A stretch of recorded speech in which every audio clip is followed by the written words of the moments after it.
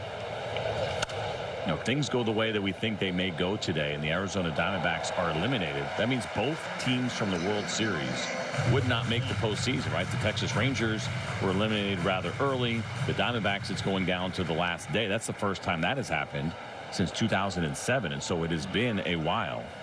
17 years since both teams from the World Series didn't make the postseason. Another strikeout for McGill. And again, here's what's happening today. The Braves and the Mets, each of them only need 1 win here in the doubleheader, and the Diamondbacks just sit, watch, and pray.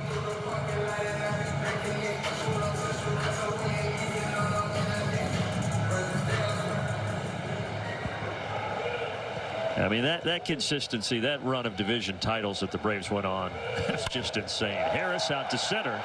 Bader back, and he'll find it on the track. So McGill does bounce back to get a 1-2-3 bottom of the 4th. And what he has done in his 12 starts since the All-Star break gets even prettier at the end there with the 1 earned run in 18 innings against the New York Mets. And I can't believe he just threw a ball there, because he has only thrown 10 up to this point through his first 4 innings. Absolutely absurd. Make it 11 now through 4+. But the 10 was tied for the 3rd best by the Braves this year. Ronaldo Lopez had games where in the first 4 innings he threw 8 balls, and then one time he threw only 9 balls.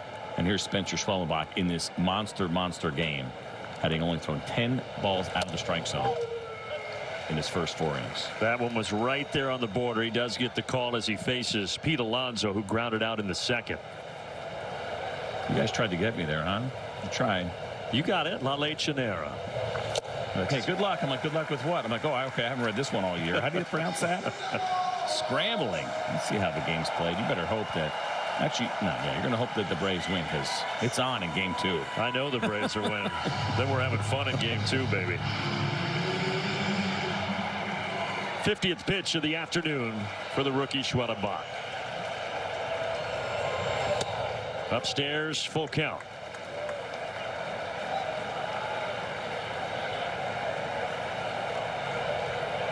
Leads the Mets with 34 homers, 88 driven in for Alonso. And he's got a single in between Urshela and Arcia.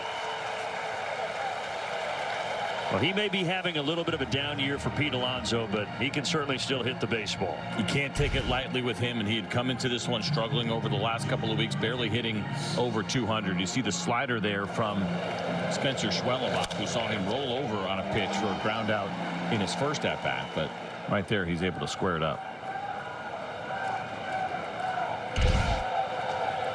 And now J.D. Martinez. J.D. Martinez had been struggling big time until yesterday. Got a couple of hits in the Mets' 5-0 win in Milwaukee, but he was hitless in his previous 31 at bats prior to that. He lined out back in the second. He's 0 for 1 today.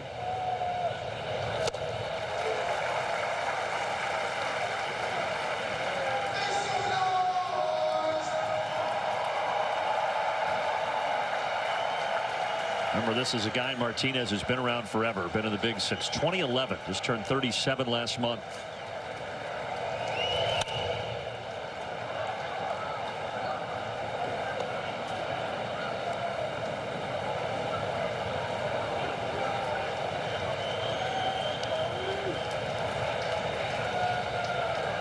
A 13-year age gap between these two. 24-year-old Schwellenbach with another 0-2 pitch, and it's outside. And it's been all cutters here in this at bat so far to JD Martinez. When he is going right, he does have good opposite field power. They haven't gotten him to lean out. We'll see maybe if Spencer tries to bust him in. Nope, they're going to go out there again. Reaches for it, and it's going to be a single to center. Alonso stops at second.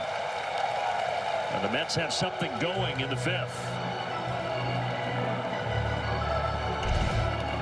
Now, wasn't hit very hard, but they all count the same. That's a good pitch. You're going to see it right off the very end of the bat, and looked like it was one-handed into center field there by JD Martinez. Yep.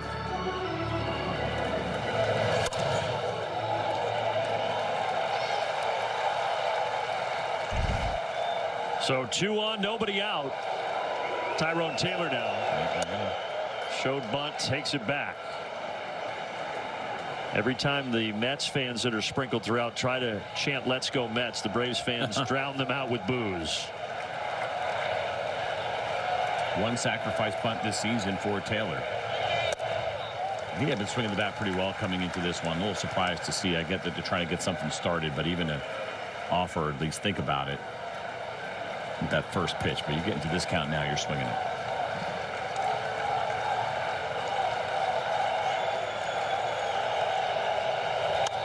Swinging 2-0.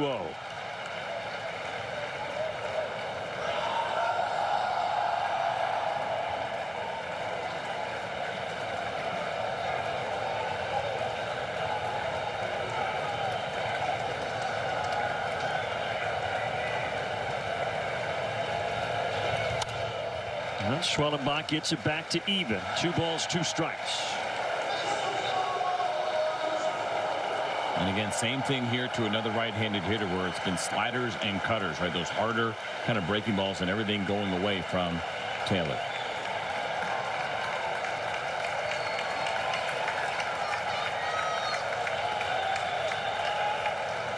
Certainly a strikeout here would be big. He got him. Curveball in the dirt. That's the value of having 3 different essentially kind of breaking balls from a right-on-right situation. You mentioned sliders, cutters, and now here's the curveball that goes straight down, and Taylor goes fishing here on a Monday afternoon. He didn't catch anything.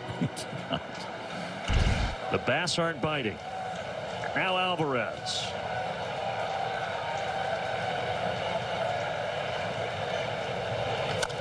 Slow roller. Schwellenbach, bare hands, makes the play. It was not as easy as he made it look. 2 outs, and the Mets have 2 in scoring position.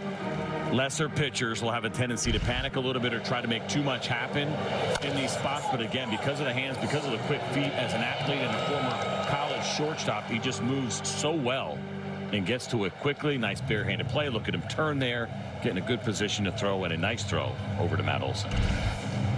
Now, Travis d'Arnaud wants to go out here, talk with Schwellenbach before they face Harrison Bader. Think this is strictly a scouting report thing with Bader, CJ? I think so. I mean, you have Francisco Lindor on deck, so this is not about having an open base and pitching around Harrison Bader, but maybe just reminding where they want to go. We talk about trends, right, and watching trends, and it's 3 straight right-handed hitters, or I should say 4 straight right-handed hitters in a row that have seen a lot of breaking balls going away. So you're always wondering, would a guy like Bader kind of be out there early and looking for something, and probably just reminding him what they want to do, and don't want to necessarily throw any kind of get me over breaking pitch early. It's a cutter that's fouled back. Well, no matter what happens here, this is going to be one of those at bats you circle in the scorecard as a potential key turning point in this ball game.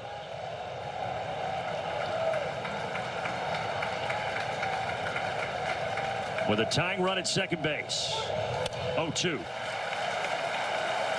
Well, they've gone up top with the cutter right above the strike zone. He has offered twice. Maybe you take one more chance, probably with a four-seamer if you're going to go up there. You can go with the slower breaking ball, something below the zone, and trust that Travis will block it. You got a slow runner over at third base with Pete Alonso.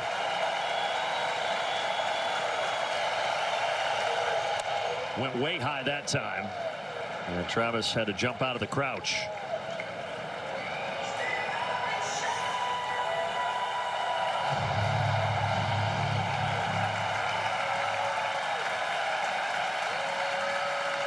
Tense moments with the crowd standing, and Schwellenbach will step off.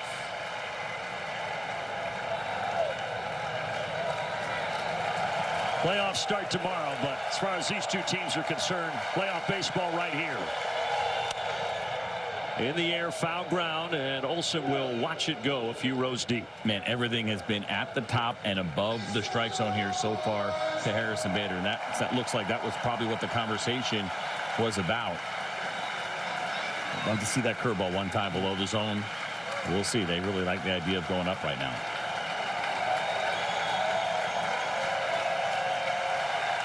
Another 1-2. Ground ball. Ozzie has it. Braves get out of it. Mets strand 2 in scoring position. It's still 2-0. Up, he changed the game in the third inning with a 2-run homer. Pretty special here, right on right for Ozzie. See that little breaking ball that stayed up and in, not where they wanted it. He didn't let it get by, and he stings this thing over the fence left field, getting the Braves on the board. As we take a look at our Xfinity game changer, how about this now? Second straight season where the Braves have had 10 players hitting 10 or more home runs. That is a franchise record, and they have an opportunity to get to 11 because Ramon Laureano and Jorge Soler both have 9 home runs right now. Everybody has been chipping in, and as we said, especially since the All-Star break, as the Braves home run production has increased.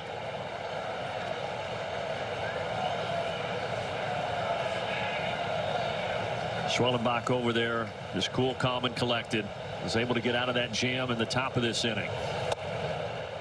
I mean, he just, in clutch moments, continues to make big pitch after big pitch. And in the top of the inning, he was able to get Alvarez, Bader, and Taylor.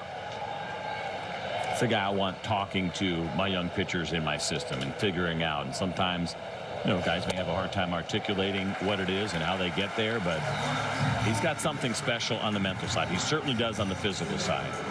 But you want every one of your minor league pitchers to have that. Of course, it's not going to be the case, but you'd like to find a way to get that message to them. Yeah, he's got the it factor. And he's hoping that his offense can get him a couple more runs here. Ozzie's now reached all 3 times. 2 walks with a homer sandwiched in between. And now Ozuna.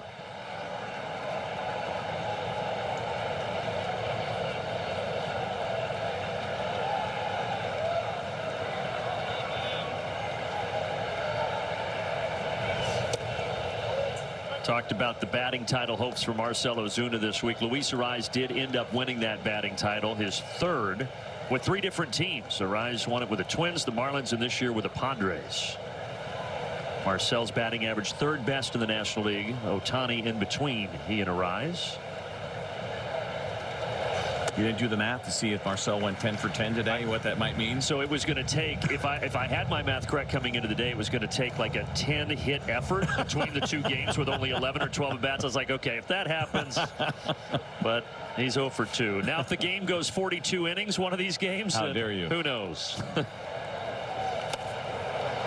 Yeah, I guess you can't officially crown Luis Arraez yet, but he's the guy. I mean, Ohtani had the best shot. We talked about it yesterday a little bit, and whether or not Ohtani could get there. He came on strong toward the end and was then going for a triple crown, which you mentioned we hadn't seen in the National League since, what, 1937? 37. It floors me. Upstairs 2-2. And Aaron Judge made a pretty good run at the Triple Crown on the American League side of things. He had a great year as well.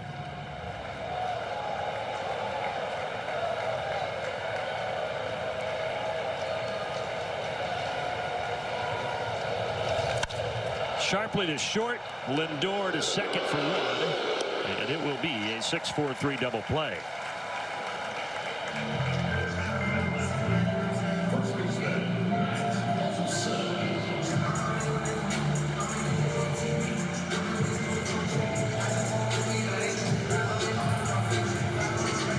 Mets do have Huáscar Brazoban starting to throw, with McGill sitting at 84 pitches here in the 5th.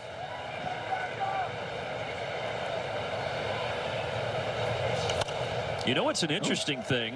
Well, that one's coming close to us, but to our left. CJ, is if you're the Mets or whoever, if you're trailing in the 6th or 7th inning by 4 or 5 runs, do you hope for a comeback, or do you say, let's save our best arms for game 2?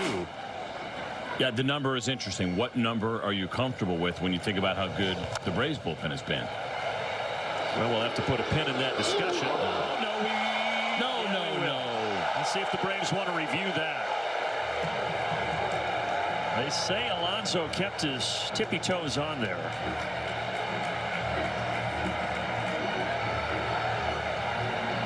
Now they're saying no. Oh, so close. Let's see the break here, partner. I know Spencer Schwellenbach, and you, sir, are no Spencer Schwellenbach. Not with that throw. That's a good job. He did stay on.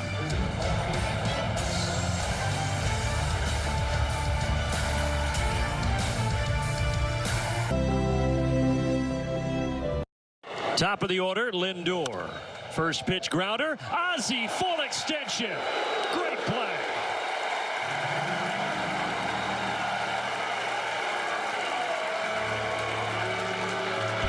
Well, it is certainly shaping up to be the game of Ozzie Albies right now. Of course, the 2-run home run, and now this excellent play to start this inning as he ranges all the way to his left, full extension, gets it clean on a pick right there, and a nice easy throw from his knees. So instead of a leadoff single, there's one away, and here is Iglesias. But let's continue that discussion. It's an interesting decision for these managers how to manage this doubleheader, especially if you are behind this point going forward. Now, look, 2-run game, the Mets, I think, are going to play it with their top guns. But if it's 4 or 5-0 this inning or next, how do you handle that? I don't think I would go to my big arms, not with the way that this Braves bullpen has thrown, especially as you get later now. Here we are into the 6th inning. Another chance for Ozzie. Yep. I mean, you're talking now, you're down to, what, 10 outs here the rest of the way. If he gets through this one, 2-0, yes. Anything more than that, 3 maybe, but anything more than that for sure. I think you go to your B relievers because you know how important game 2 is going to be. And you also know, look, you're not going to sit there and say game 2 is a guarantee. It's not, but whoever wins this game will certainly take their foot off the gas big time for game 2. And so the split is the likeliest scenario, just given that weird element of today's action.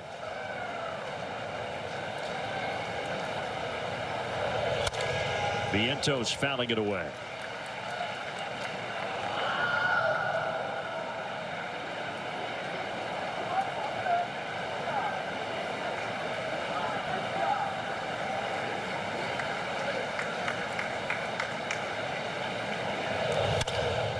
Three ground balls here in the top of the 6th.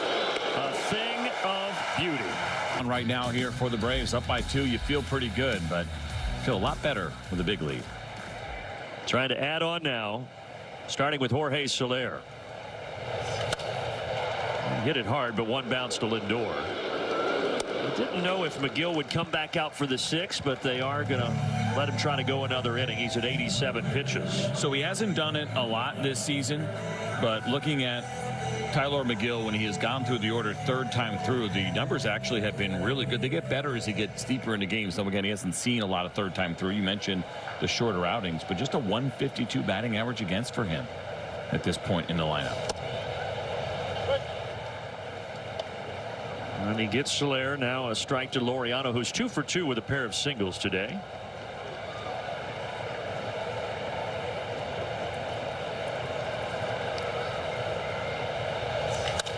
Well, Laureano hits this pretty well out to center field. It's still going. And it's gone. Laureano, a solo jack. 3-0 Atlanta.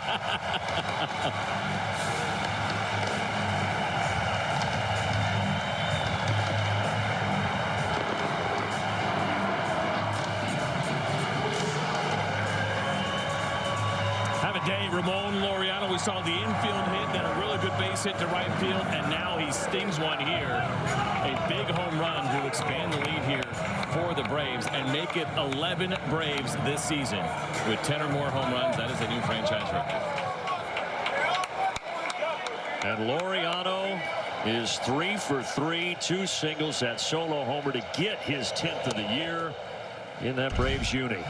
Nothing of beauty right here. Look at that ball just kind of spinning. Looks like it's the cutter, and it didn't do very much at all, and just pounded there from Ramon Laureano. Both Braves homers, the one by Ozzie and the one by Ramon Laureano, hit into the front row, but guess what? They count all the same.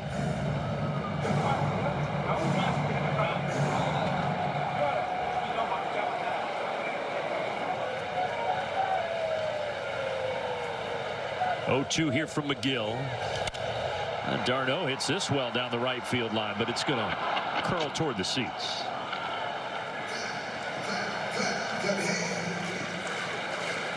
And the same thing, I think, the conversation on the other side, we talked about how do the Mets handle the pitching the rest of the way. I mean, Spencer Schwellenbach is in a great place right now, and you push a little bit, but I think first sign of trouble, and he hasn't really shown any. He's done a great job of pitching out of the couple of jams he's been in. I think we'd see some action here now that we're going to get into the 7th inning on the pitching side for the Braves. And then, CJ, for whoever wins game 1, what do you say to the person who comes up and says, well, just bring everybody up from AAA and for game 2? It's not that easy. It's not. You don't have that kind of roster flexibility in between games. We'll see what the Braves decide to do. They could DFA potentially some guys. I think it's kind of a tricky situation. People are asking about the extra man for a doubleheader. That doesn't exist in September when you have the 28-man roster to begin with.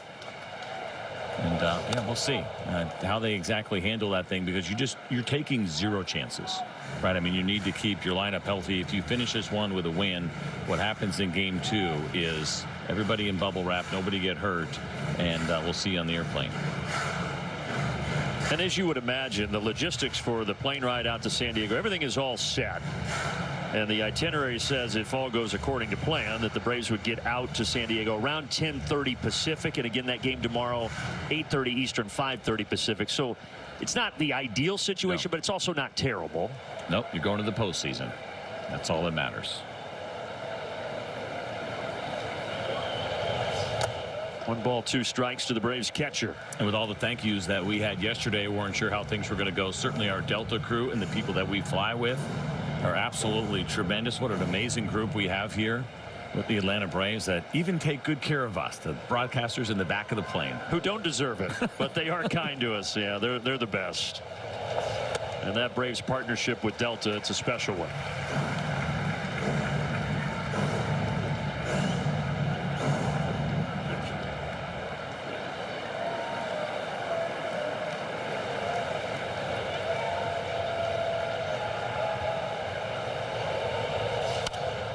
The 2-2 popped out of play.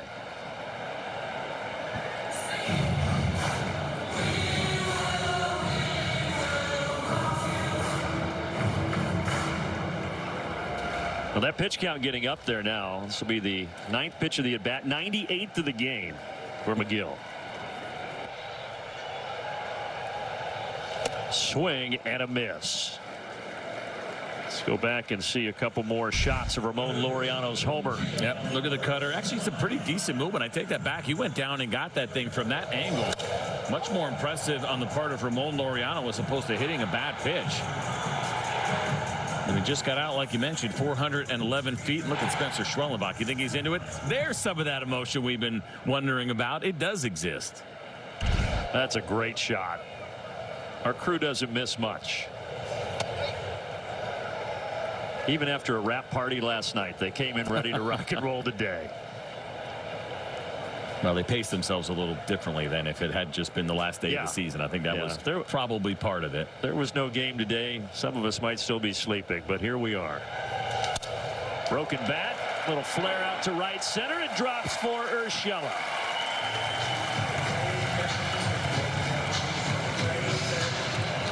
And that is going to be all she wrote for Tylor Megill. The last pitch is a broken bat single by the Braves third baseman. Nothing of beauty right there, and that one dies a hero, but Giovanni Urshela will take it all day long. Back in a moment with the Braves up 3-0. Oscar Brazoban is in out of the bullpen for the Mets. He's got a big arm. You can see the overall numbers. He has pitched with the Marlins and the Mets this year. He's actually better with the Marlins in ERA under 3. With the Mets, about 4.5. Big time fastball. It sits around 96, but he uses his changeup and his cutter the most. 97 on the first offering that misses up and in. Laureano a solo homer to get it to 3-0. Urshela with a 2-out single. He's at first base.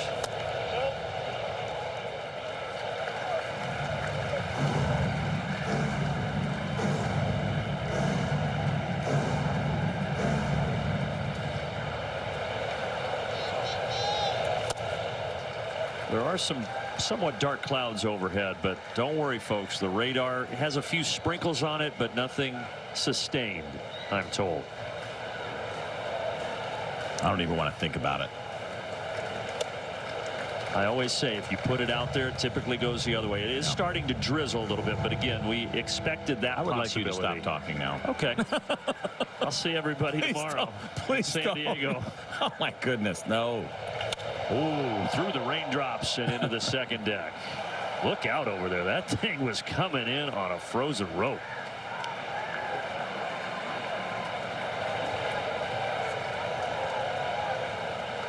My son and my wife were at this one, and they text me on their way down like, is it raining there? I'm like, what? No, what are you talking about? It was raining where they were, and I was like, oh my goodness, no. We're okay. We're okay. My. Well, just straighten it out. Holy cow. You don't get a ball to the third deck in that spot often at all, but that's where that one landed. Those guys certainly weren't anticipating getting a foul ball today, right there above Chipper's number. That was 107 off the bat. The one before it, 108. And ultimately he draws a walk.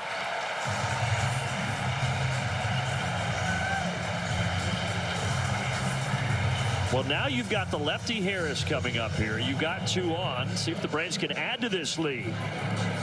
And Brazoban is actually better against the left-handed hitters, and not surprising. Again, I mentioned that he uses his changeup more than any other pitch, and it is one that he's throwing to these lefties 41% of the time.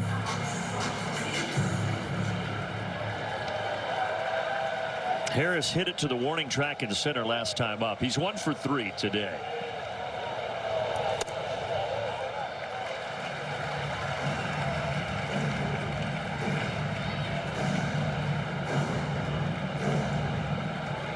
See that gap in right center and down the right field line. They have him shifted toward left center. 2-0. And probably with the intent that it's going to be two-seam fastball and changeup, right? That they're going to pitch him away. You look at charts, but it also depends on the pitcher and the way that you're going to attack him. And there's no better way to disrupt that than a guy missing his spot, even the way he just did with his fastball there that finished middle in. And Francisco Alvarez is seeing an opportunity where he wants to go out and talk to Brazoban and kind of get him settled down. Full infield here. Now this is interesting. But everybody felt like they needed to be in on this meeting.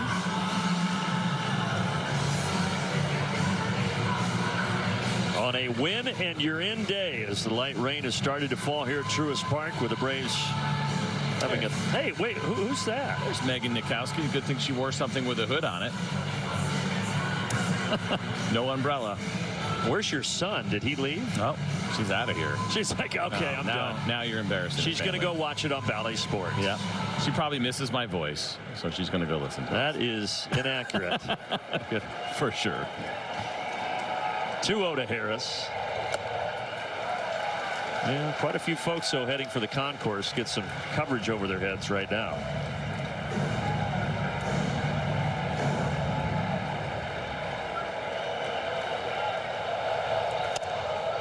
Taking. Changeup makes it 3-1.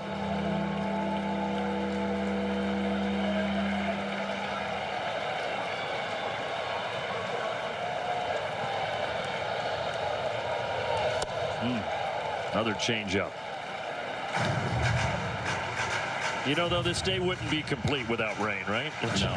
Why not make it part of the conversation? It does look like there's just kind of one little cell that is over us, not very big at all, and so hopefully it'll be on the move and out of here quickly. course, 2 games this week postponed because of rain. That's why we're here today. Harris out to right. He stung it, but Taylor was in the right spot. However, the Braves add another to the ledger, this time a Ramon Laureano crushing it to center field to put Atlanta on top. But they're having fun over there. Loose as a goose. 3-0. Spencer Schwellenbach back to work. The Braves need 9 outs to get into the postseason. Well, look, the pitch count's great at 74. But if he gets through 7, you think you do the Jimenez, Glacius 8th and 9th, CJ? What do you think? It's feeling that way for sure. First things first, making sure you get through this one. You'd love to be able to have a clean 8th and 9th for your bullpen. Again, there's no days off, right? The way that, of course, if things usually go the way that MLB wants them to go, you get that day off in between before your postseason starts. And when you're a wild card team, a lot of times you're playing meaningful games to the very end. And so that day off is pretty big.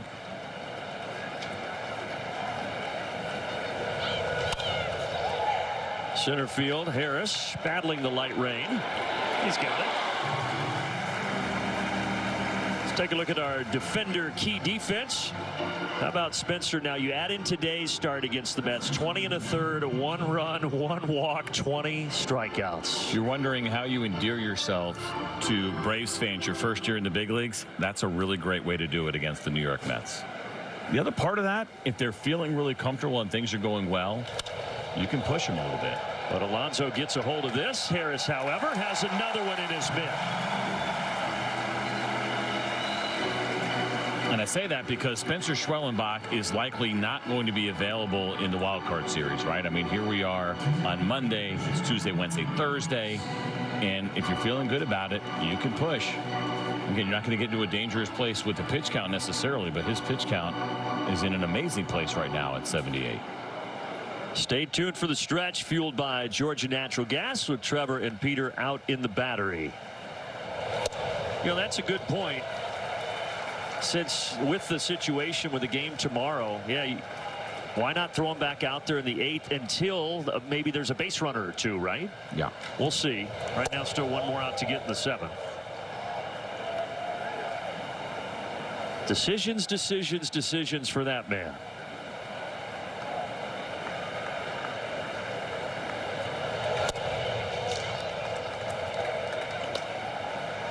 Now, we showed you the numbers against the Mets, but he has had now 8 starts against teams that are in the playoffs, and he's got a 1.80 ERA to Schwellenbach in those 8 starts. Just remarkable. No, he hasn't been intimidated by anybody. He has the stuff to go out there against the best lineups in the game. He has shown it. And he's about to have another 1-2-3 inning. My, oh my, is this kid good. 7 scoreless for Schwellenbach. We're off to the stretch. With a 3-0 lead, this guy got it all started, Ozzie, always with a 2-run homer in the 3rd. And I think we got our answer there as well, watching Spencer Schwellenbach, seeing nobody up in the Braves bullpen right now, that he would be headed back out for the 8th inning. I mean, the mentality of the loss, like Hannah's talking about, there was no option after yesterday's loss. As much as this team was frustrated, everybody was frustrated, you got to wake back up and take care of business. And this team, they've been resilient all year. Why not again today? That attitude has been so consistent.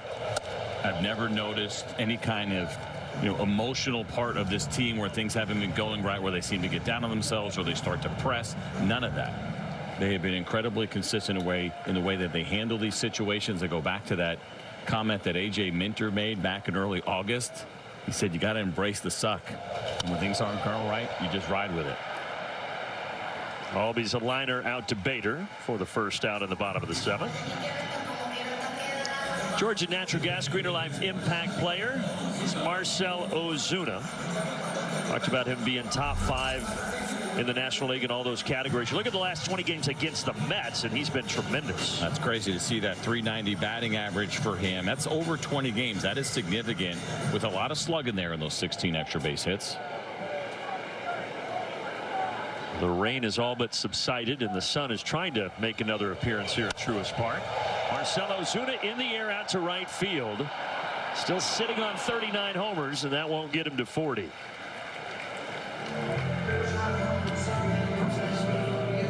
Here's a quick message from Delta. From Braves country to the world. Delta, official airline of the Atlanta Braves. Well, Joe Jimenez is up and starting to loosen right now.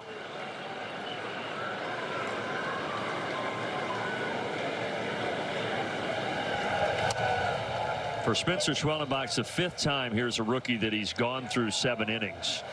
3 of those times have been against the New York Mets. Yep, unbelievable.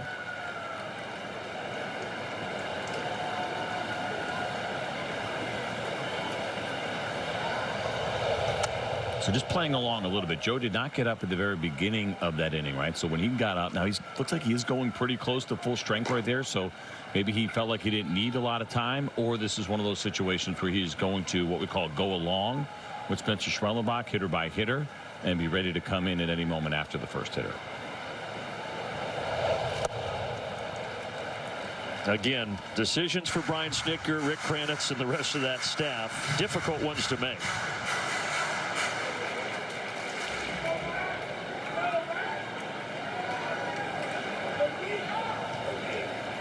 Olson is 1 for 3 this afternoon. A new pitcher out of the bullpen, Adam Ottavino, set down Albies and Ozuna. Now he's looking for a 1-2-3 frame. So we saw McGill go 5 2/3. Brazoban finished the 6th, and now Ottavino here in the 7th.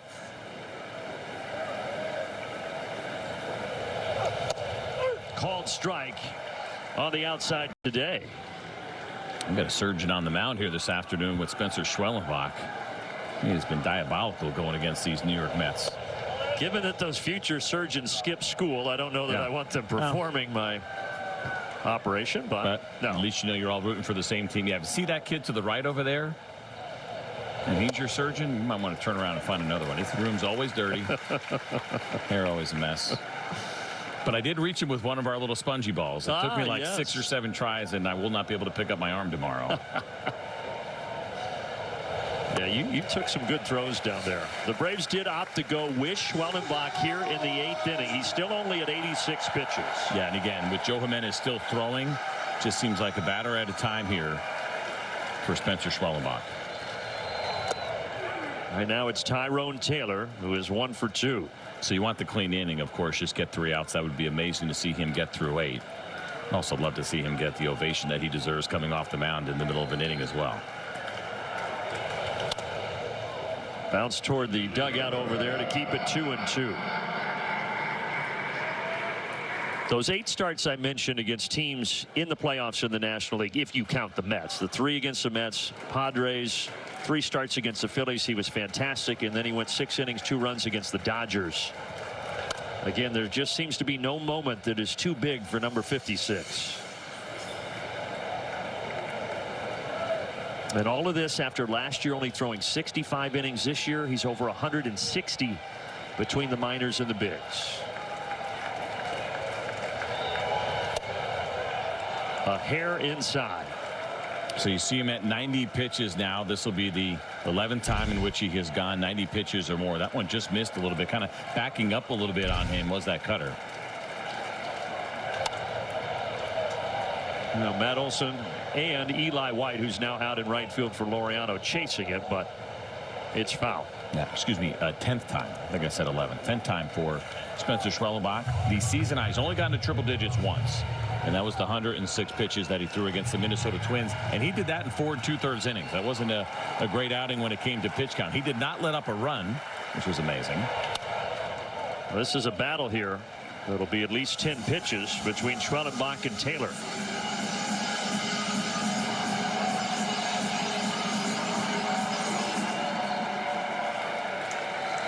And they're having that conversation because this long at bat might change their mind about how they approach this inning with the bullpen.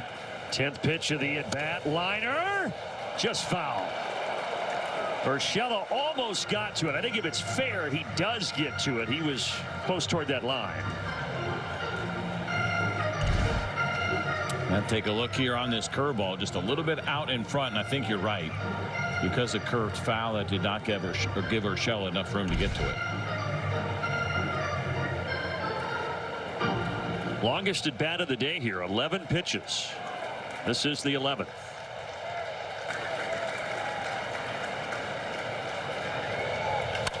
And this is smoked out to left center. That's going to bounce off the wall and put Taylor at second base. I think that's going to be it for Schwellenbach. Brian Snitker coming to get him, but listen to the ovation for the rookie after another gem on the biggest stage he's had all season.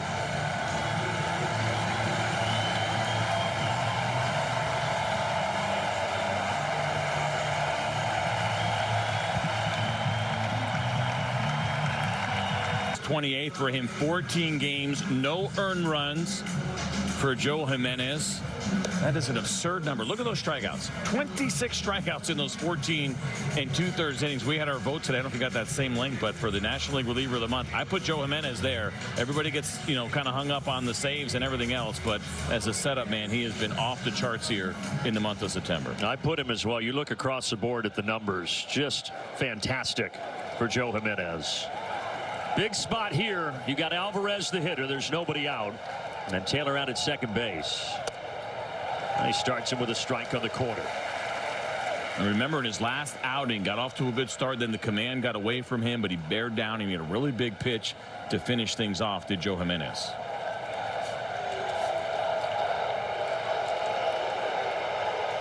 Ground ball. Fair. That's going to score the first run of the game for the Mets. Alvarez digs for second. It's an RBI double. 3-1.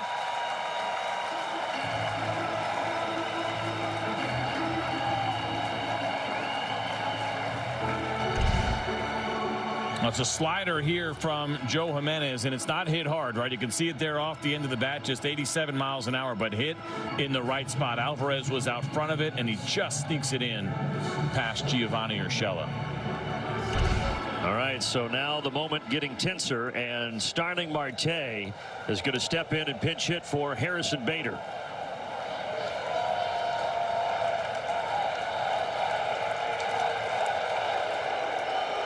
Well, you knew they wouldn't go down without a fight. Not with everything on the line here today. High, 1-0. Marte, longtime veteran, third season with the Mets, 13th overall.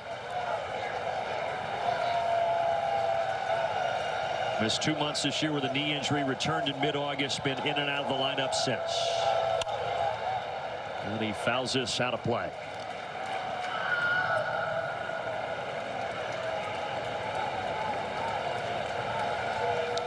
Schwellenbach responsible for that run, and now he and the Braves look on with intent, hoping that Jimenez can get the job done here.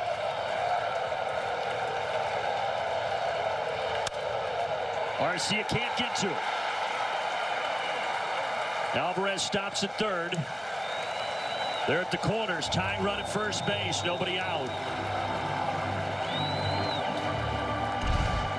And now you're just looking for that first out. Here is a slider that stays on the inner third that Travis d'Arnaud wanted away. And that's why they brought in Marte. He's actually been pretty respectable against the right-on-right slider this season. And he got one that he could handle. Well, Rick Kranitz goes out. Raisel Iglesias is already up and starting to throw. And we've seen Raisel get a couple of 2-inning saves this year. At what point do you use Raisel Iglesias? One more hit? Well, obviously, Joe Jimenez has got to face 3 batters, right? And so he's definitely going to face Francisco Lindor. If he gets him out without advancing the runners, that'll be a little bit of a tougher decision for Stitt to make. But they're looking at the matchups. They're looking at the bench right now to see where the New York Mets might go. I think if somebody gets on, if Lindor finds his way on, you probably have to do it in this big spot. If he gets him out, if he bounces back here, then you make a decision on how you think he looks. Lindor for this season has been their MVP offensively, but he's been battling that back injury over the last couple of weeks.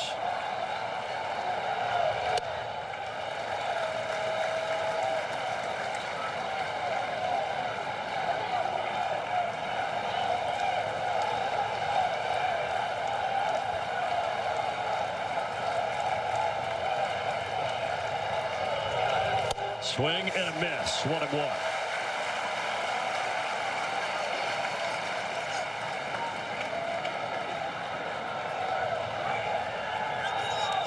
Three groundouts for Francisco Lindor here in game one of the double.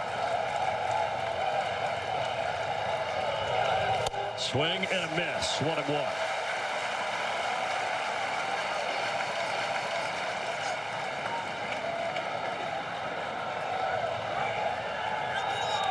Three groundouts for Francisco Lindor here in game one of the double.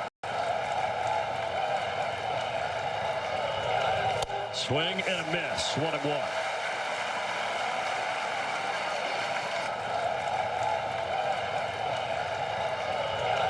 Swing and a miss. 1-1.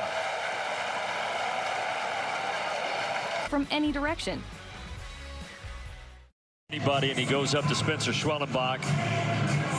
Gives him a hug after Schwellenbach left, hoping that Jimenez could get the job done, but now there's still nobody out, and it's Raisel Iglesias coming in. Yeah, and we'll see here with Jose Iglesias due. And of course, Raisel has been excellent this year. Whether or not we will see a sacrifice bunt, he has not had a sacrifice bunt all year. Hasn't had one since 2019, and we get our answer right away. Swing and a miss at the slider. He has been hot, one of the hottest hitters in baseball over the last few weeks with that 20-game hit streak. But he's 0 for 3 today is Iglesias. How about Iglesias v. Iglesias here in one of the biggest moments of the season for these two teams.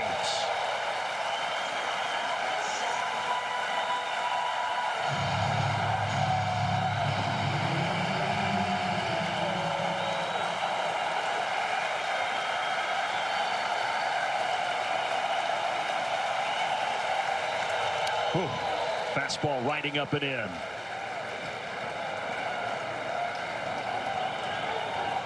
A good setup pitch for the slider if he wants it. It wasn't necessarily intentional that they went up and in the way that they did, or perhaps where they wanted that fastball, you go again, which is away off the plate. Another 0-2. Liner, and it's fair. White gets to it. They're going to wave the runner home, and the ball game is tied at 3.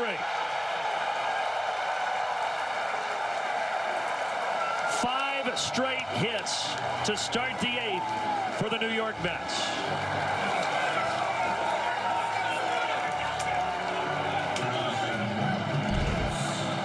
And you see the location of the pitch. It's not a bad one, but a good piece of hitting there from Iglesias. 0-2 count. You want to get a little bit wider than that. Look how short his swing is and what he is trying to do.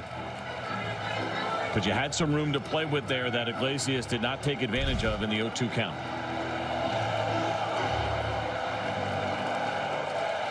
And now the infield in because the go-ahead run is at third base. There's nobody out, and the batter is Vientos. And what looks so promising heading into the 8th, the 3-0 Braves lead has dissolved.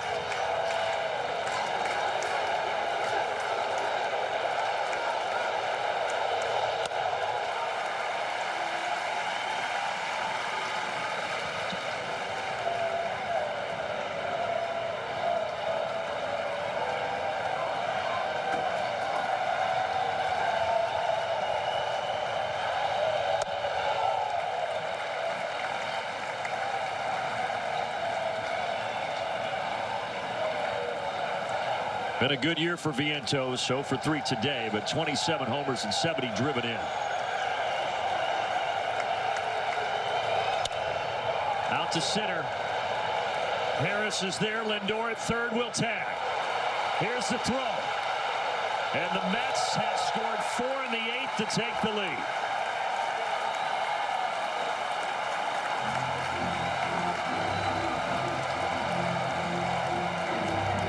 Looked like Michael was going to have a shot, but this ball just carried just a little bit too much with Lindor running and had to go back and get it in. Not much of a chance after that. There is a slider off the end of the bat, and thought maybe if he caught it off the end, it wouldn't get the carry that they were looking for, but just enough. And Lindor with great speed puts the Mets on top. Speaking of speed, stolen base for Iglesias. So the second time that we have seen that from the Mets, when something happens, to then take off on the very next pitch. We saw it earlier in the game with Taylor.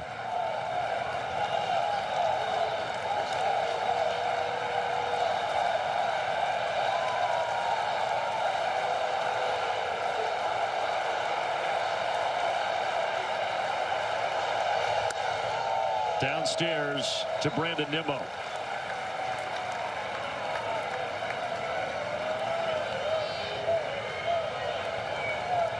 All the ups and downs this year, and today was up, and now, at least for right now, back down. Braves will have to try to keep this at 4-3. Iglesias does get a swing and a miss there from Nimmo.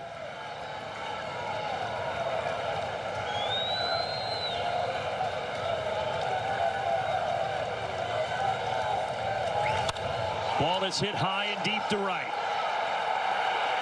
And it's way out of here. And the Mets have taken control.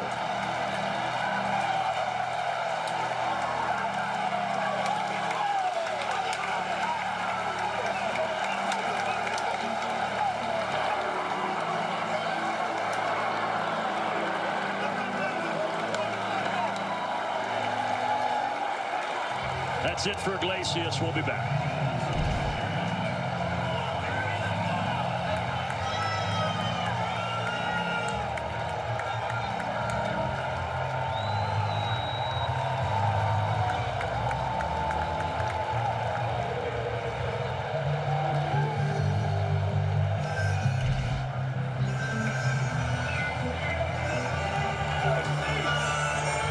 Turned around their season. They're enjoying a 6-run top of the 8th. Now Aaron Bummer is on here just to try to keep it at 6-3. But my, oh my, this game turned on a dime, my friend. And nothing that anybody would ever be anticipating, because the bullpen had been so good. And what we saw last night when they struck out 11 of the 12 hitters that they faced to finish things off. Did that hit Pete Alonso? I think it did, and he's laughing about it. The big difference, though, you make the decision, I think we're all on board with it, to have Spencer Schwellenbach go back out for the 8th inning, and then Tyrone Taylor gives you an 11-pitch at-bat, turns it into a double. That changes everything. Then Joe Jimenez has got to come in with his back against the wall right away, and unfortunately for Joe, as you mentioned, he scuffled. You're exactly right. That Taylor at-bat won't be remembered, but that really changed the tide.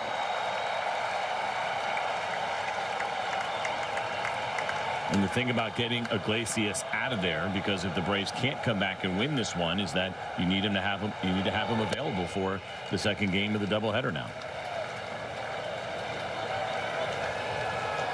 And even though this Mets team lost here Tuesday in Atlanta and then the first 2 in Milwaukee, by and large, it is a team that has been the hottest in baseball over the last couple of months. And they have exploded here in the 8th. 2 outs. Here's a quick message from Truist. When you work with someone who knows a lot and cares even more, you're unstoppable. Are you kidding me? I said you ain't seen nothing yet. Truist. JD Martinez is the 9th batter to come to the plate this inning for the Mets.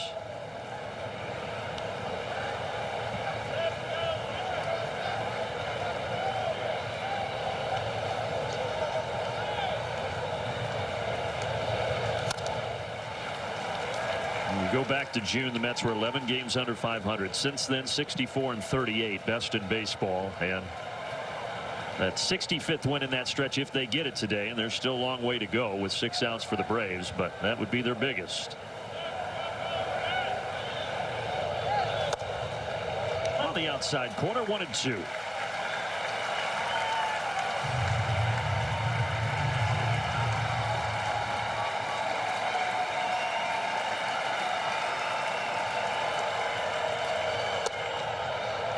Not missing by much. In the bottom of the 8th, the Braves will have Eli White starting it off, then Laureano and d'Arnaud. Those will be the scheduled hitters.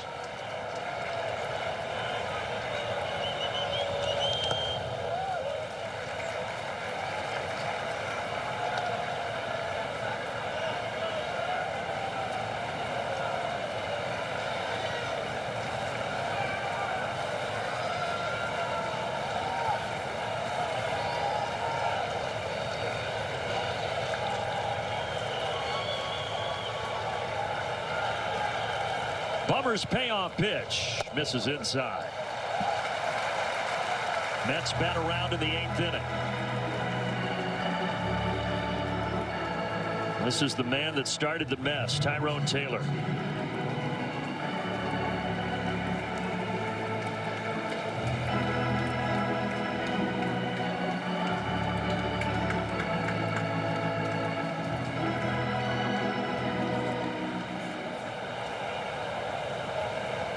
That double on that 11 pitch at bat.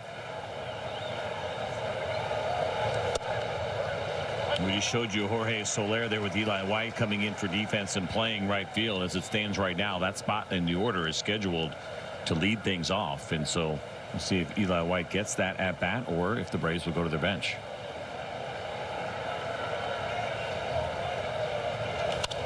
In on the hands, out towards White, and he will take it. But now the Braves, who came into this inning up 3, but now after leading 3-0, it's 6-3. So the Braves will have to get the bats going here. And Phil Maton is the one on out of the bullpen for the Mets. And for the Mets, they've done a nice job with this right-handed reliever. He comes over from the Tampa Bay Rays, an ERA over 4.5. He has been sub-2 in the 30 games that he has pitched here for the New York Mets. Just 1 home run allowed in 28 in the 3rd innings as a New York Met. 170 is the batting average against. He is not a hard thrower. He relies heavily on his cutter, curveball, and sweeper. And it will be Eli White, who took over, as you said, for Soler in right field, that's going to get his first at bat of the game here. And breaking ball in there for a strike.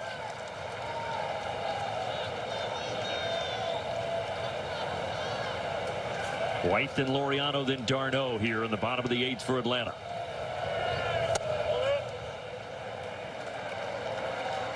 And again, if this score holds, we talked about it earlier, but the Braves say that they plan to go with Chris Sale as expected for Game 2 if it is a must-win for Atlanta.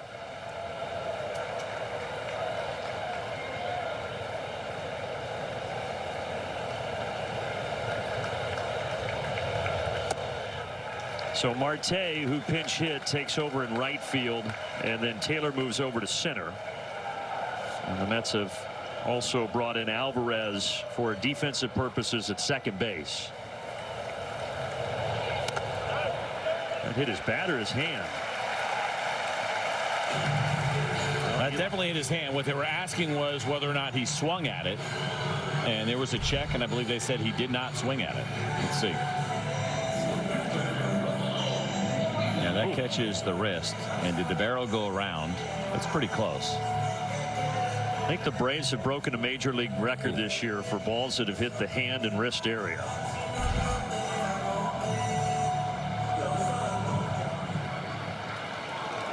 All right, so you got the leadoff man on, and now here's Laureano.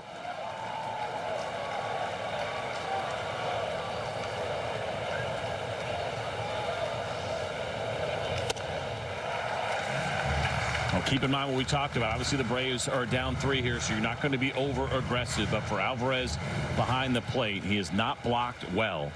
Right near the bottom of Major League Baseball, it's like 65 qualified catchers. He's 64th, I believe.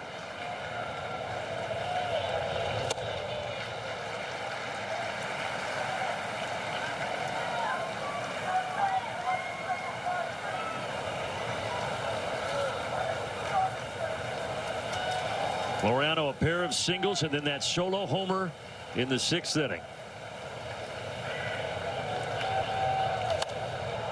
Underneath it, popped, and that'll get into the seats. Our Zaxby Saucy play, what CJ mentioned earlier. Laureano, his 10th homer as a Brave, so now 11 players have 10 or more. Yep, it's been spread out a little bit more than we anticipated this year, of course, because of the injuries. But the guys that they went out and gotten a couple of those off waivers have really stepped up.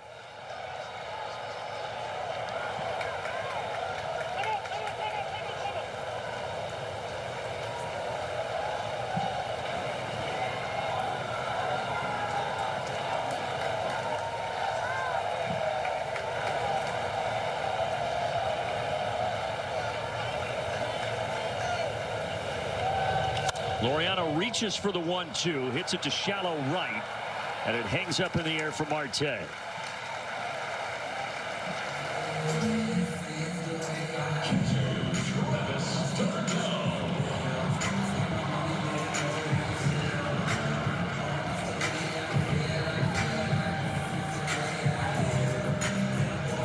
Mets do have their closer, Edwin Diaz, loosening in the bullpen.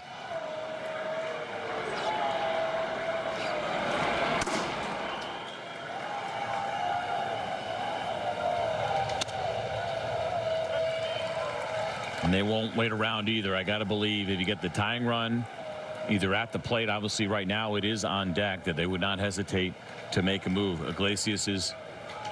Diaz very similar to Iglesias in the sense that he has got quite a few multi-inning outings. And he did throw yesterday, but he said before the game that he would, if needed, be available for both ball games today.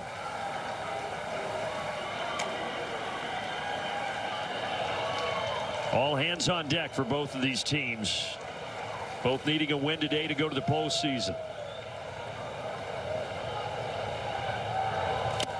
A ball and 2 strikes to Travis d'Arnaud.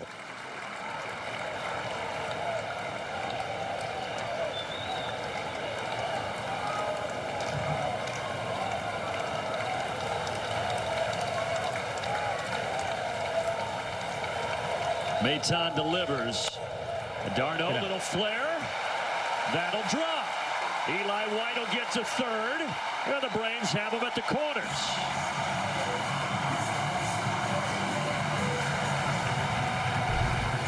Exactly what you want to see, and that is getting that tying run to the plate here. It's a good job by Travis to hang in there. This is a good breaking ball. The curveball away, expands the zone, and gets just enough of it. Good read and good base running by Eli White, who gets the third easily without a throw. That's going to be it for Maton Diaz. Delta Airlines. Keep climbing. The Braves trying to strike right back in the bottom of the 8th. They're on the corners with 1 out. Urshela will be the hitter. And Edwin Diaz, the start closer for the Mets, who threw 26 pitches yesterday, is back out there in the 8th today. Exactly what both teams did not want. A tight game to have to bring your biggest arms out of your bullpen. And here is Diaz. They're going to try, Edwin Diaz, they're going to try to get 5 outs out of him. Really good numbers for him. He's a good big-time strikeout pitcher. He has dominated righties, a little bit worse against lefties. But it is simple. 98-mile-an-hour fastball to go with a 90-mile-an-hour slider. Urshela a single his last time up. He's 1 for 3. On deck, by the way, is Jarred Kelenic, who has grabbed a bat. He would hit in the spot of Orlando Arcia at the bottom of the order. But right now, all eyes on Urshela. Ground ball, foul.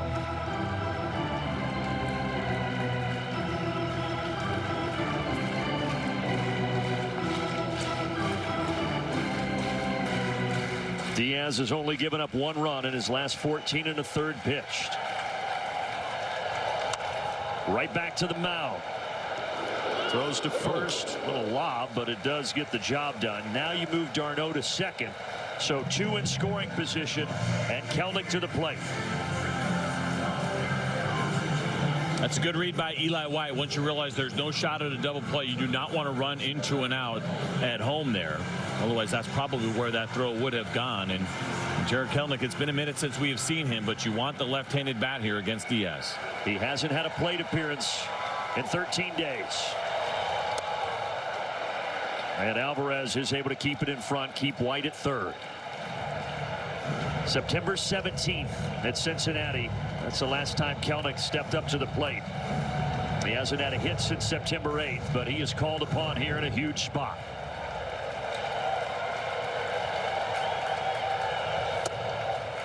Two balls, no strikes. Diaz has not been immune to the home run. 7 of those allowed in his 52 innings. He also has a really high walk rate against lefties, but 5 of the 7 have been from left-handed hitters. Kelenic grounds it. It's fair. Alonso diving stop, but Kelenic reaches. White scores, and it's 6-4.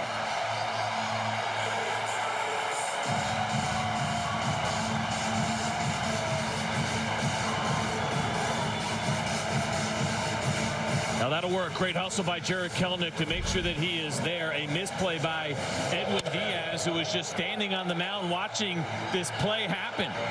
Not sure he would have beat Kelenic anyway, but either way, you give yourself no chance by not getting over there. That's a nice play by Pete Alonso. Give him credit. He saved an extra run there, but a big mistake by Edwin Diaz. So Kelenic gets the job done. Tying run at first. Now you've got another left-handed hitter in Harris coming up as the entire infield meets for the Mets.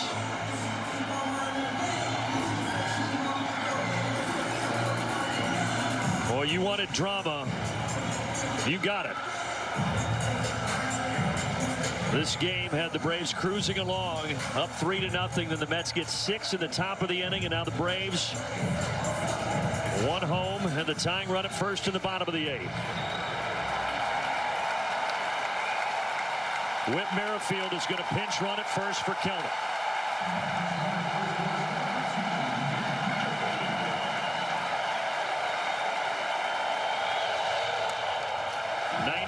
Low. It just feels like whether it's going to be a pass ball or a wild pitch coming here, an opportunity for at least to get 2 runners in scoring position. We've seen the misses, especially against the lefties from Diaz with the fastball command. Merrifield breaks for second base. They'll let him take it. Now all you need is a hit to the outfield, and this ball game is back tied.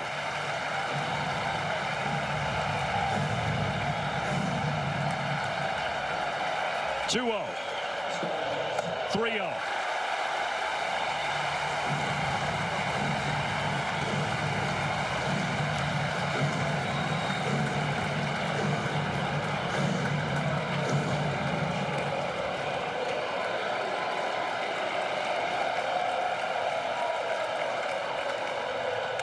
Walked him on 4 straight. They're loaded.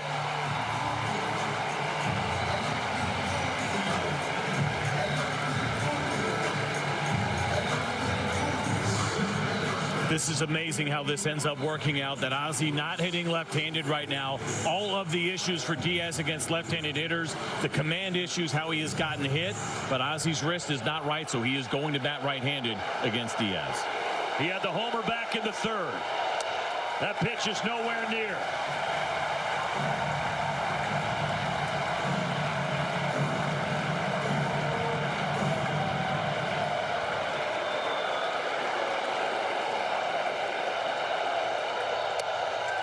Upstairs, 2-0.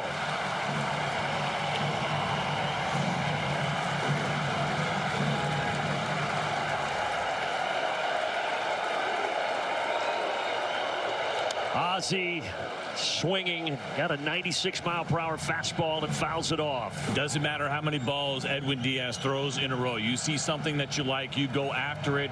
Ozzie is in the 2-hole. He is a good hitter. You trust him to take those chances even when Diaz is struggling to throw strikes. Everybody up at Truist Park. 3-1. There's nowhere to put it.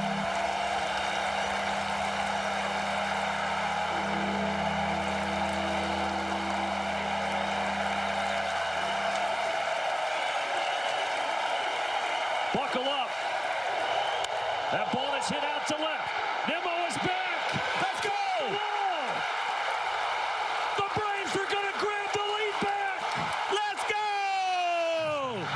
A bases clearing RBI double for Ozzie Albies. And it's 7-6 Atlanta. Do you believe it?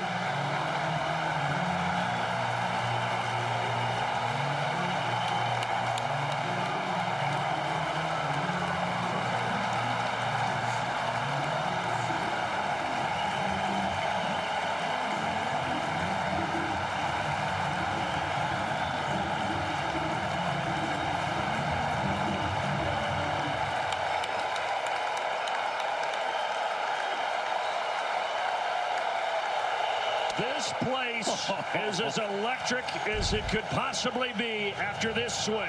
We tell you why we trust him. He gets a fastball right down the middle, and he is on it once again. Remember, right on right, that's not what he does. And this has been the Ozzie Albies game. Ozuna 1,000,000 feet in the air and out of play. Ozzie Albies, 5 of the 7 driven in. How's your heart rate? Through my chest. Palms sweating. What an emotional roller coaster.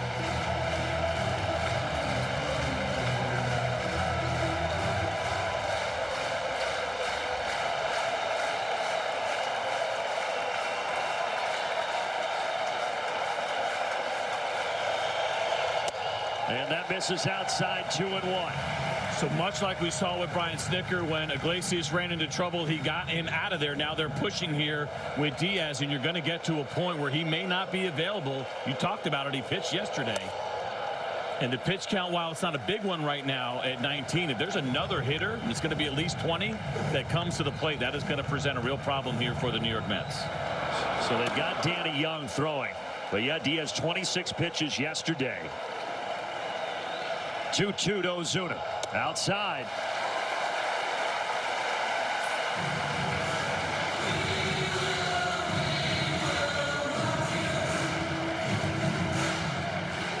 The season on the line for these two teams, and the 8th inning has felt like a World Series game. Ozuna does strike out, but the Braves get 4 to take the lead. Ozzie Albies clearing the bases with a double off the wall and left, and now the Braves are 3 outs away from October.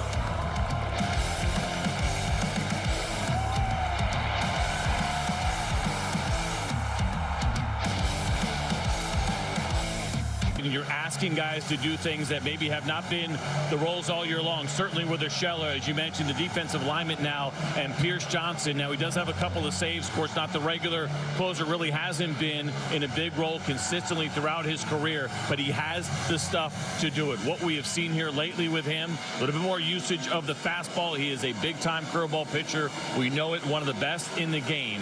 And he is now probably pitching his biggest moment, certainly this season, for the Braves with an opportunity to close it out.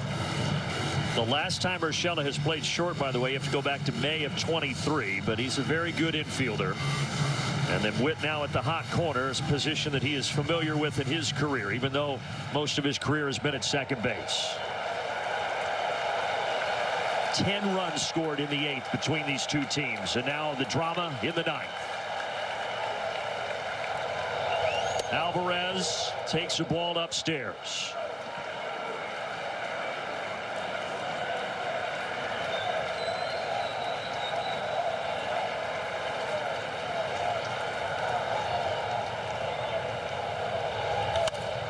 In the air, this should be out number 1.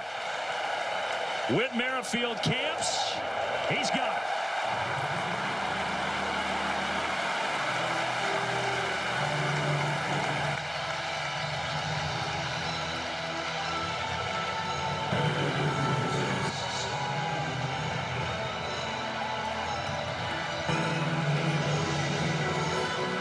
The next mission for Pierce Johnson is to get Starling Marte.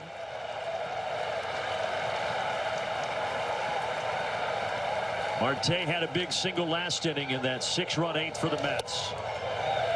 Well, we talked about the roller coaster this season has been. And what a roller coaster of emotions here over the last 30 minutes at Truist Park.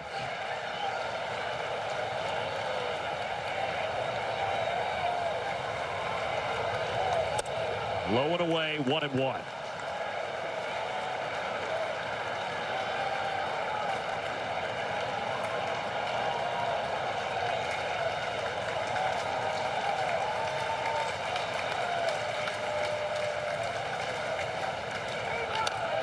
He's got him 1-2.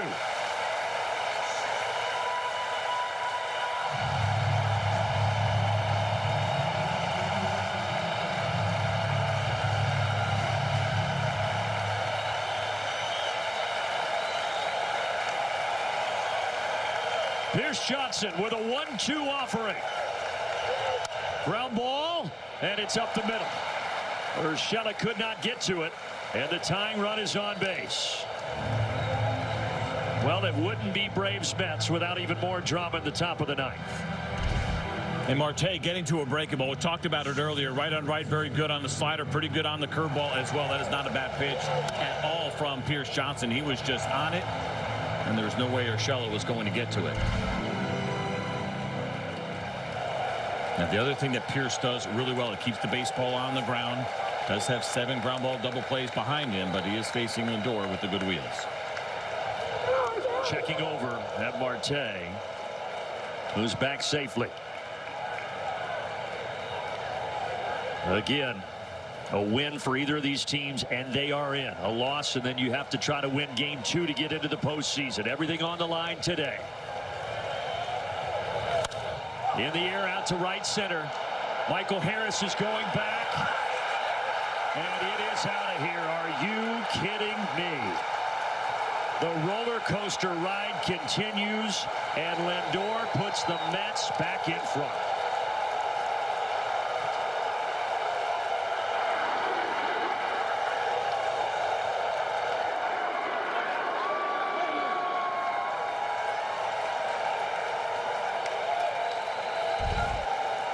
That's going to be the breaking ball from Pierce Johnson. They're trying to go backdoor. You can see it sit middle, and maybe not as big of a break as we usually see from him. Still the great spin, but that one a little bit smaller.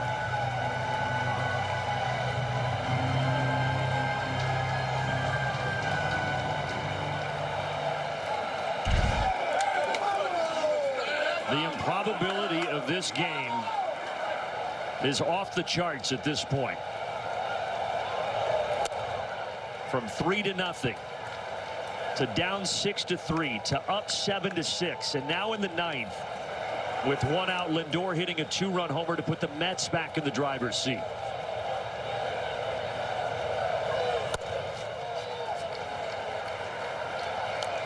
And as you said earlier, CJ, the game that these managers didn't want, where such a high leverage, high stress situation using so many of their top arms. Goodness. 2-1. It's so important right now for Pierce Johnson to keep this thing here. There's a lot of emotion as you watch that ball go into the Braves bullpen. You don't want to overthrow. You don't want to get away from your game plan. You got to keep it at 1 and keep the Braves offense within reach in the bottom of the 9th.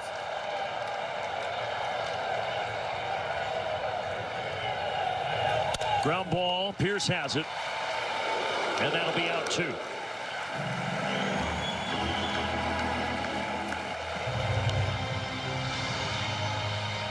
In the bottom of this inning, the Braves will have Matt Olson due up first. The Mets have Stanek throwing in the bullpen right now. Yeah, think about that roller coaster that you ride for Edwin Diaz and how it went. He finished that inning. They stuck with him, but it doesn't look like they're going to send him back out there.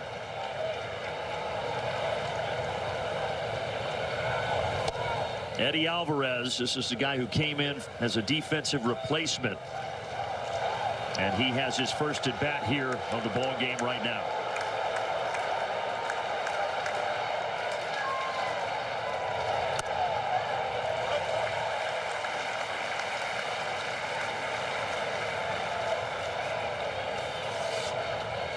He's only been on the Mets for a few weeks, traded from the Red Sox organization. He was in AAA with the Red Sox, but he's known for his glove. 1-2.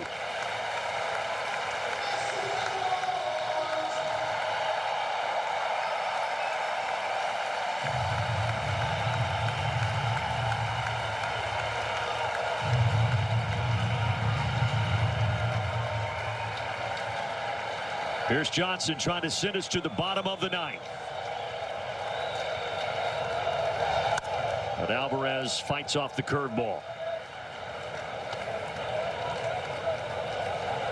Behind Olson in the bottom of the 9th, Eli White and Ramon Laureano, the middle part of this Braves order.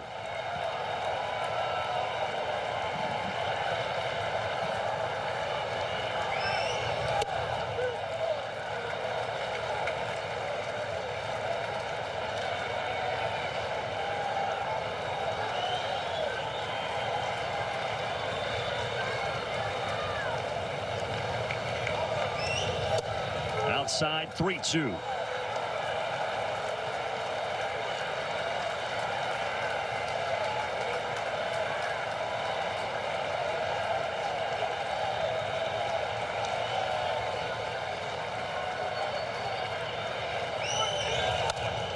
This one's going to go foul. Now, you remember a couple of years ago here at the end of the season, the Braves kind of broke the Mets back with a big sweep. Stole the NL East title from them. And right now, at least in game one of the doubleheader, the Mets trying to get the Braves back with a little revenge. Still 3-2. Alvarez battling that one off. And Pierce Johnson sticking with the curveball. Back-to-back 3-2 counts here where he has gone to it. Even though you have a lighter hitter in Alvarez, he's sticking to the breaking ball against him. This will be the 20th pitch since Pierce Johnson came into the game. That time he went back to that fastball.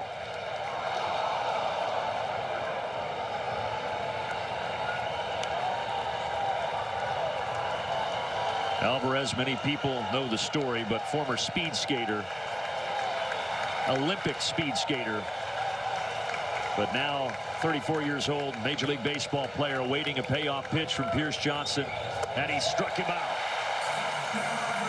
Lindor with a 2-run homer, though, puts the Mets on top. Is there more drama to come? We'll find out after this. Holding an 8-7 lead.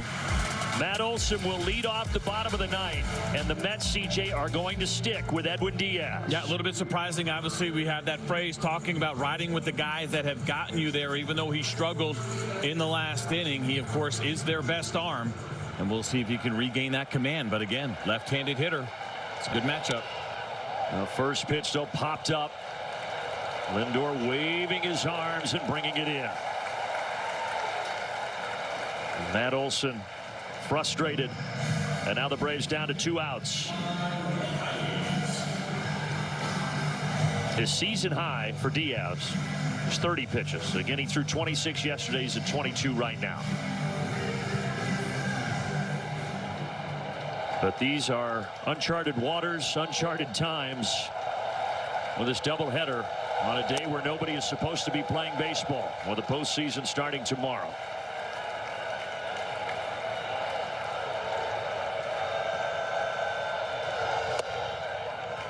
Eli White got hit by the pitch last inning that started that 4-run rally.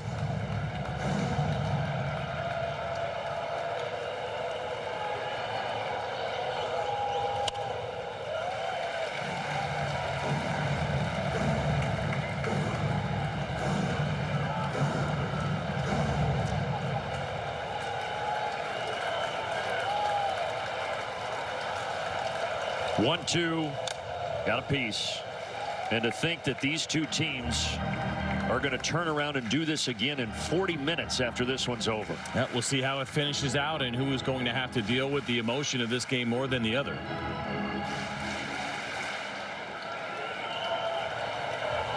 You know who loves this, though? The Padres and the Brewers. They are just waiting to see who they're going to face starting tomorrow in the wild card round. That missed, and the count runs full to Eli White. The top of that zone has not been there for most of the day. Been pretty consistent for Scott Barry. Eli White delivers. Tying run on base.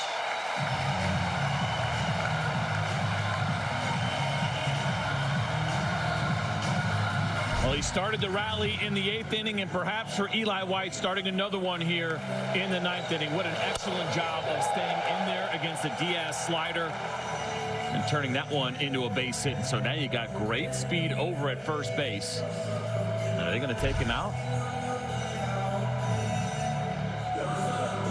Well, there's at least going to be a stern conversation with Diaz with a whole infield in here. Stanek waiting. For the decisions these managers have had to make in this game.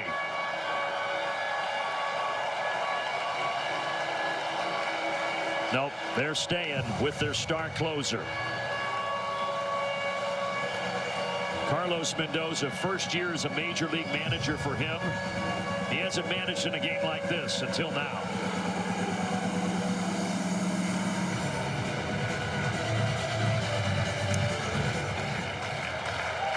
A lot of people haven't seen a game like this until now.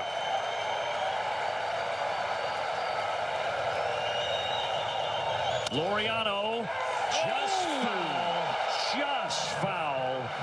Iglesias dove for it. The umpire, Laz Diaz, right there on it.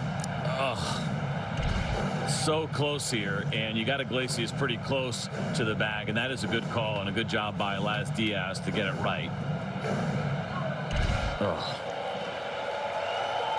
That's the crew chief over there, Laz Diaz. Been around a long time. White goes for second. A swing and a miss, but now you've got a lot of speed in scoring position representing the tying run. That's a great jump here. High leg kick that you get from Diaz, and no chance for Alvarez. He doesn't even bother. Laureano stays alive.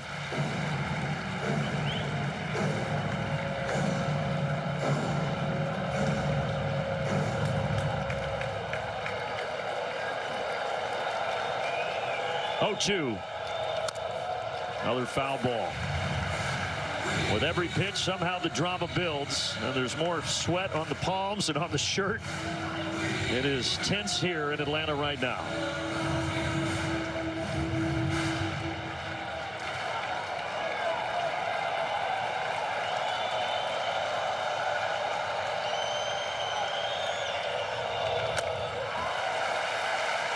And he keeps trying to backhand those sliders, and he does it cleanly there, but there is so much risk, especially with that big run out at second base in Eli White. And that's Alvarez behind home plate. We mentioned it has been an issue. We'll see if it comes into play here in this ninth. 1-2 from Diaz. Got him.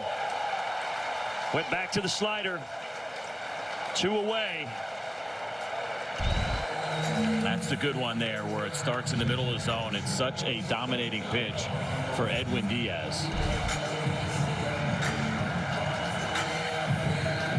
And how about this? You've got Travis d'Arnaud, who hit the walk-off game-winning homer 2 days ago here in Atlanta against Kansas City, coming to the plate.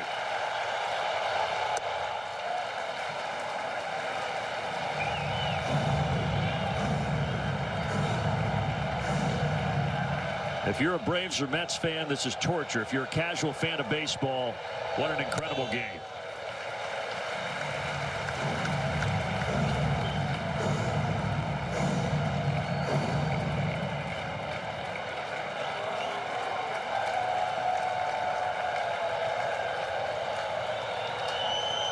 One swing and a miss. 1-2.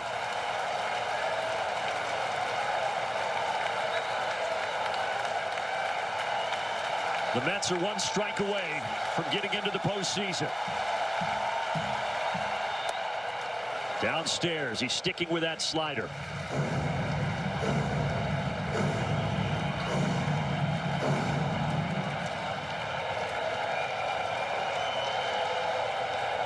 The Mets fans waiting to document it. If Diaz can get 1 more strike, 1 more out.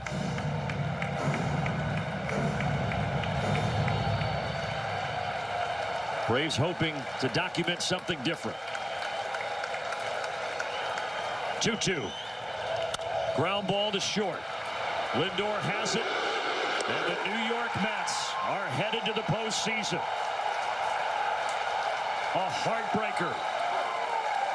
An absolute heartbreaker for the Atlanta Braves, who will need to win game 162 to get into the postseason themselves.